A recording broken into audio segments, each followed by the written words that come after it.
All right, welcome to Game Set Pickle. My name is Jason. My name's Alex. Today, Alex, what are we gonna work on?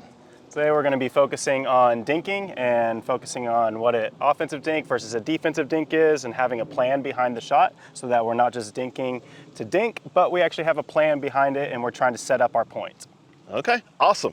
All right, get ready. When we're playing at the kitchen, we really want to be dinking with a purpose and have a plan behind our shots, because when we dink, we're using it to set up our point. We're not just trying to give our opponents easy shots that they can hit at us, but we want to be trying to set this up so that we can put ourselves in a positive position in the point. So when we're doing this, we want to be thinking about putting pressure on our opponents with an offensive type of dink. So when we do an offensive type of dink, we actually want to hit this deeper into the kitchen, closer to their feet. I try to imagine hitting their shoelaces if possible.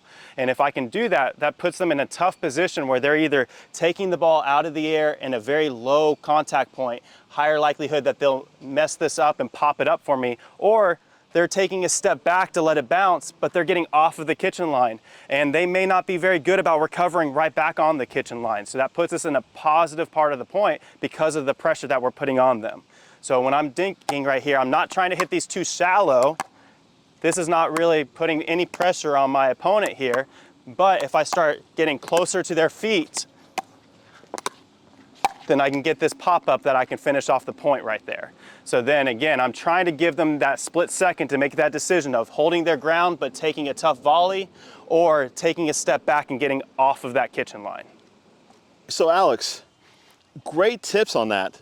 Kind of walk us through your mindset. What kind of result are you looking for when you do that offensive dink and push them backwards?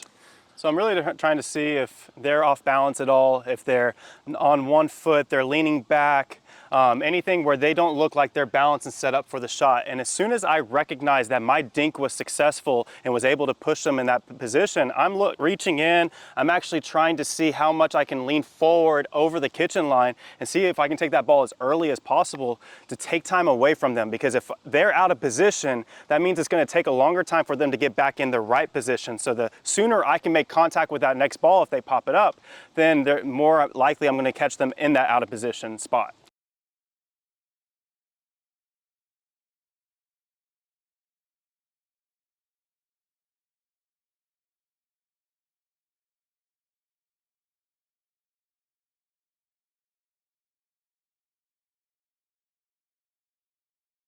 Alex, thank you for those great tips on dinking straight ahead.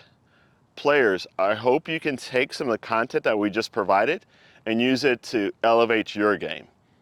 Let us know in the comments if you have any questions or any more thoughts on that. Our next video is going to be more about diagonal dinking with some movement in that. So remember, subscribe, like, comment. So we love to hear from all you guys.